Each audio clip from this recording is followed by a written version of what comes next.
Hi everyone, and welcome back to Learning Kitchen Live. My name is Valerie. I'm one of the registered dietitians here at Community Servings, and I'm very excited because today I have my friend and wonderful colleague, Allison Sequeira, who is going to cook some special dishes with us today, and we're excited to share these with you, talk about them, and let you try them hopefully at home. So I'm going to let Allison talk about what we're cooking and the significance of it. And I should also mention that Allison is the Teaching Kitchen Program Manager here at Community Servings. And before we wrap up today, I'll let her say a few words about what the Teaching Kitchen Program is, because it's this really unique thing that we do here at Community Servings that might be interesting to all of you listening. So with that, why don't you tell us a little bit about what we're cooking today and the significance? Great. Thanks, Val, and thank you all for joining us. Today, I'm really excited to share with you a couple of Indian recipes. I have made these a few times with our Teaching Kitchen trainees, and people really enjoyed them. The first recipe I'll be sharing is a South Indian mince curry.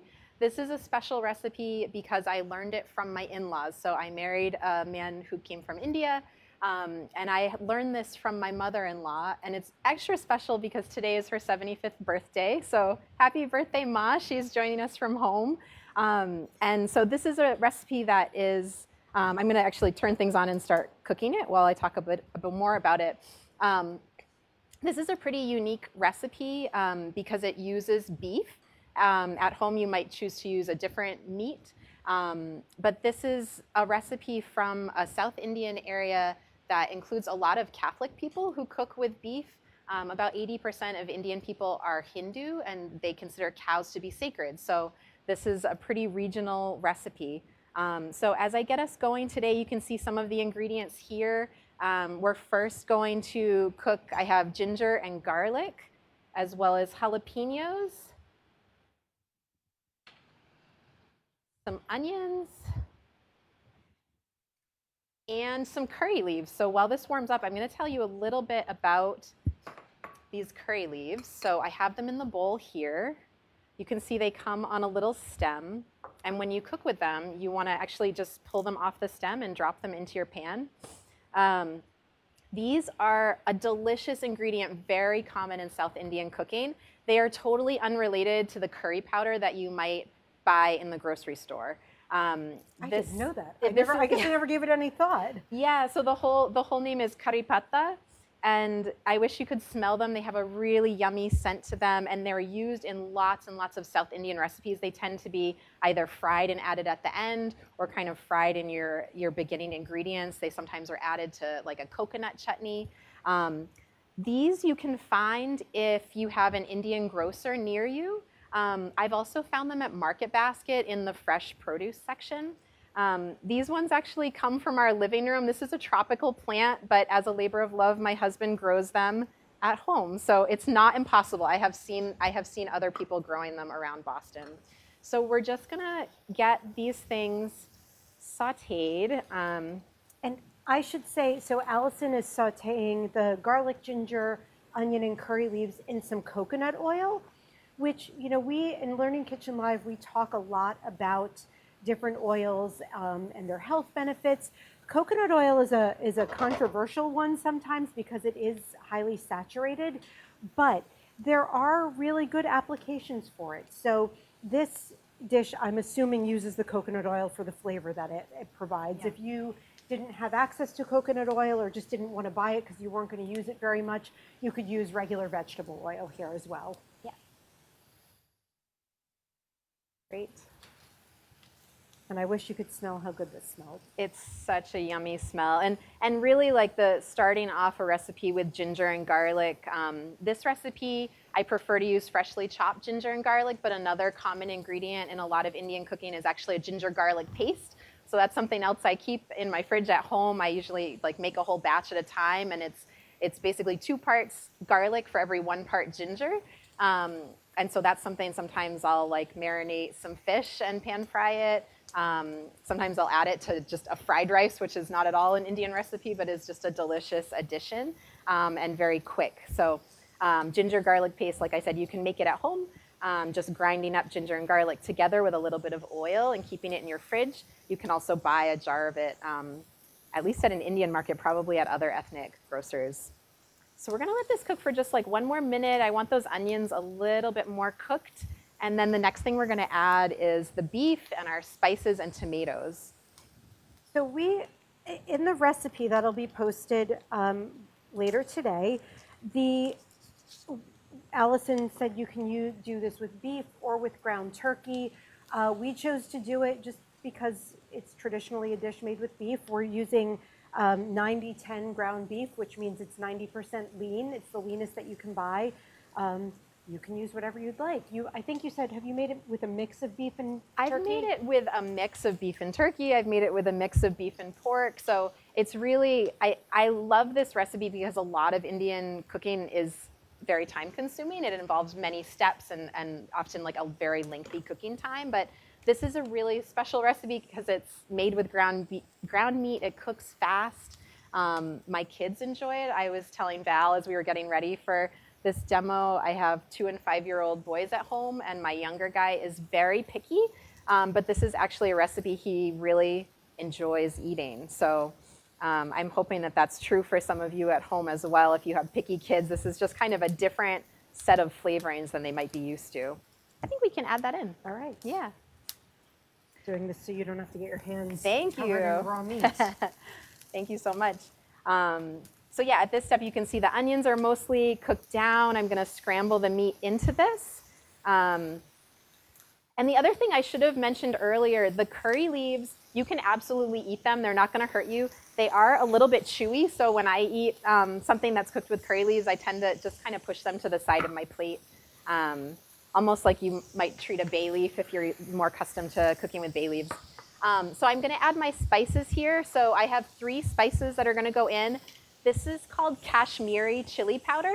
This is different than what you might think of as chili powder if you're used to making like a Mexican style chili. This is actually a straight up ground chili. So it's a dried chili pepper that's ground. It's very, very mild.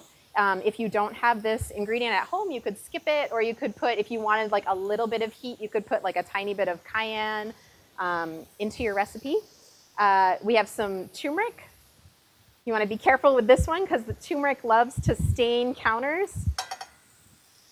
And then we have some garam masala. So garam masala is a spice blend that you can usually find in an American grocery store. If you don't have this at home, it's actually the main ingredients in garam masala are actually nutmeg and cinnamon. So you could just put a little bit of each of those spices in. I'm gonna add my tomatoes. You can also use fresh or canned tomatoes. We're using fresh tomatoes today because we had them available easily here, but whatever is easiest in your home. So we're gonna let this cook down. We're gonna, we want those tomatoes to really kind of soften and fall apart. We obviously want the meat to fully cook. And while this cooks, we are gonna show you how to make homemade naan bread. This is not a family recipe, nor is it common in South India. This is more common in North India. This is a delicious recipe that I found on the internet and I make often with my family. And the reason I wanted to show this one today is because, sometimes people are intimidated by yeast breads, and I think this is such a nice, maybe can I let you stir this while I get started? I was just going to say, Thank you so much. with you. Do you want to turn this pan on? Yes, that is a good idea.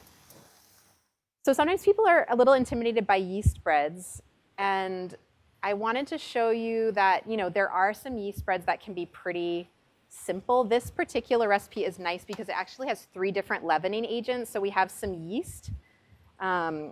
And you know what I forgot to grab is something to stir this with. 1 second.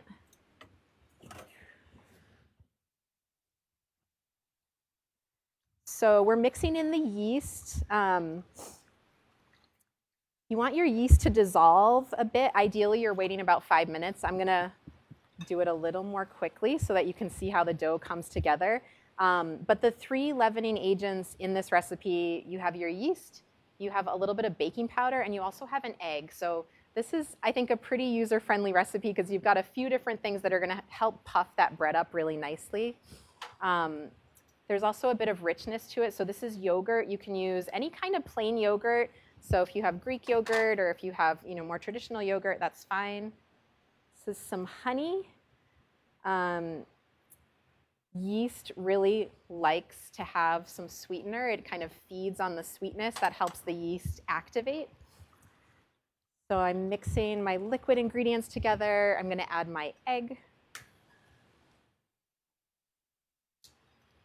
One of my first adventures in baking with yeast was Allison taught me this wonderful oatmeal wheat bread recipe. Yep, oatmeal wheat. So you should trust her. If I can bake with yeast, anyone can. Great. All right, and I'm going to add my baking powder. And I'm actually going to add my salt after I put in some flour. I get nervous about hurting my yeast. So sugar is a friend of yeast. Salt is a foe. So if you can always separate the yeast a bit from whenever you put your salt in, that's helpful. And then the recipe calls for about 3.5 cups of flour. I have more like 4.5 cups here just in case we need more. And you're going to want to just add it. You'll see. You're going to want to add it until it's not too sticky. And I'm going to show you how to knead this bread as well. All right. So now that I've got some flour in here, I'm going to add my salt just so it doesn't get forgotten. And you know what I need is like a rubber scraper or something to stir, a spoon or something else. Forgot to grab.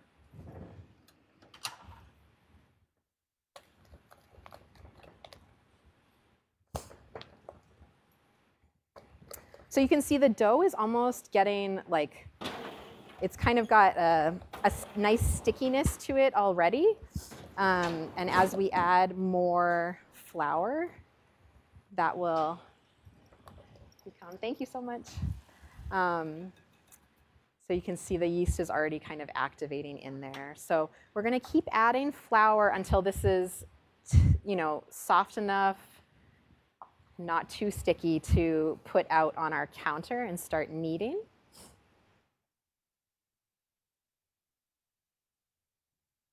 And that's looking awesome. That's so really good. Coming together fast. Yes. So you can see this is a pretty good recipe if you're looking for a quick meal. This is cooking together quite nicely. Do you want to add the salt and pepper just so we don't forget? I do.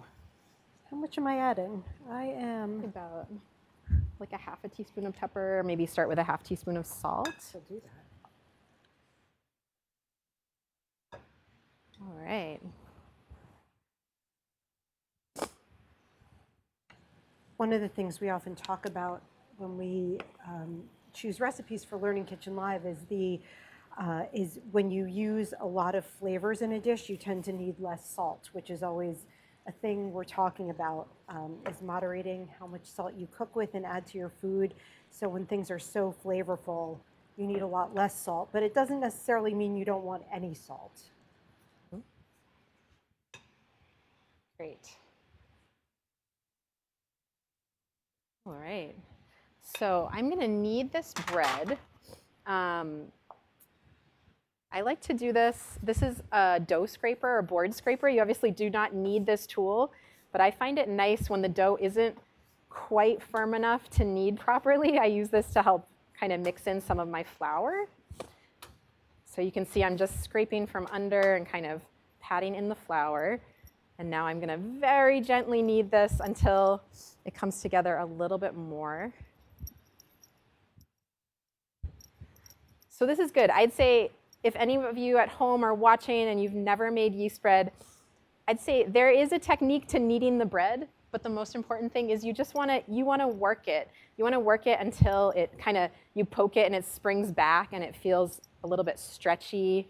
It should feel soft but not too sticky. So you can see even already it's not too sticky on the counter. It's not too sticky on my hands. So this is good. So probably about 5 minutes you can knead this. So I'm going to give it one more minute and then I'm going to pull out the dough we made earlier and show you how this cooks up.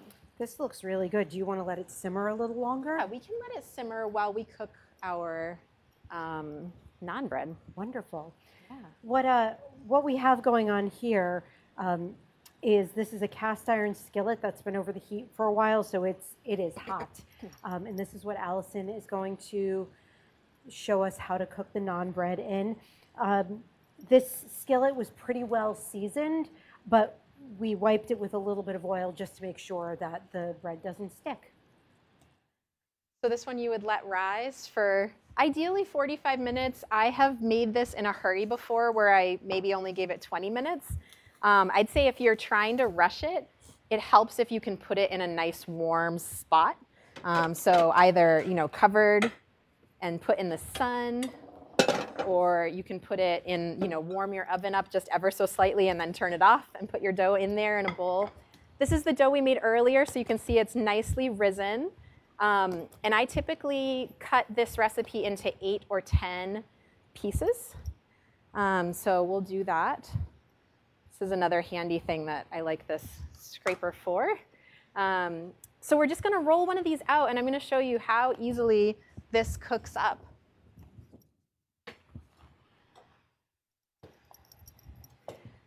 So Val was talking about the cast iron pan.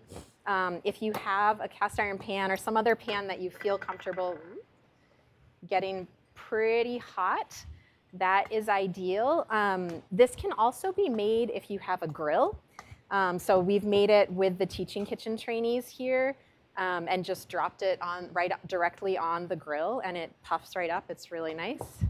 So you can see it's a little bit sticky. So I'm going to put a tiny bit of flour on it. Roll it out. So you want it about 1/3 of an inch thickness. All right. So then you're going to take your dough and you're just going to drop it right in your pan. And I have some tongs here. So you're going to leave it for a minute or two, and you'll see when I flip it over, it'll have all these beautiful bubbles that have browned. I'm going to try rolling one out. Yeah, that would be great. And maybe while we're waiting for our naan bread to cook up, I just want to show you guys the final step in this curry. So Val already added the salt and pepper. The final couple of ingredients is some chopped cilantro. And then if you have it, I think my mother-in-law usually puts a squeeze of lemon or lime, so there's a little bit of acidity. I don't always have this easily at home, so I'd say don't worry about it. I probably wouldn't buy a lemon or lime just for this recipe. And I realize now we forgot to grab peas, because one of the things that Allison talked about and is part of the recipe as optional is to add a cup of frozen green peas to give it some color, a little extra flavor. It's a way to stretch it out a little bit more too.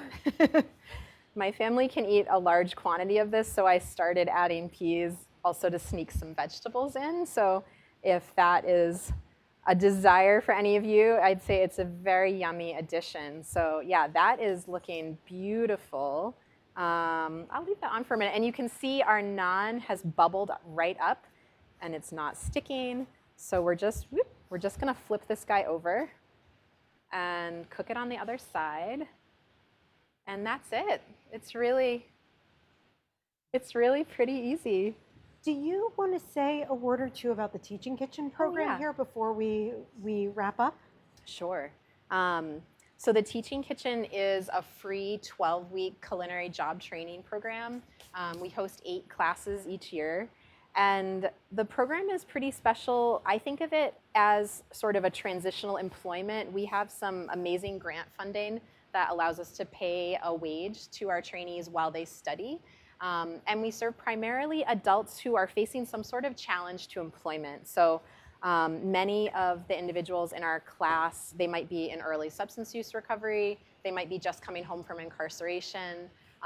Sometimes we'll meet people that are in the process of learning English and they're working on finding employment with some limited English. We've had students that have been, home raising children and they're trying to re-enter the workforce outside of the home. So really a broad range of individuals coming into our class. Ooh, that looks so good. Throw on the next one while we talk. And yeah, we train everything from, the actual culinary training, which takes place on the other side of this kitchen that you can't see on the screen. But we do daily lessons with a chef instructor. We do an internship in the production kitchen, so community servings kitchen, where they're making client meals. And then each week there's a few classroom components, including Val and her colleagues in the nutrition team lead a nutrition class for all of our students. We have job readiness classes, digital literacy or computer classes, and then financial empowerment. So we try to squeeze as much as we can into the 12 weeks. And then when people graduate, they leave here with a ServSafe certification, a resume, and most people leave here with a job and a start date, and that's really our goal. And we continue following up with our graduates after they finish. So it's a really wonderful program. Yeah. If you have any interest in exploring that further, there's more information on our website, which is servings.org, and it will direct you to Allison. But I want to thank you for coming and preparing this today. This is super exciting. I think everybody here is excited to try this, but we hope this has inspired you to try this wonderful South Indian dish. And I'm definitely going to make homemade naan at home because, like, who doesn't love fresh cooked bread? And thank you all for joining us. We hope you'll join us again next week for Learning Kitchen Live. Thank you.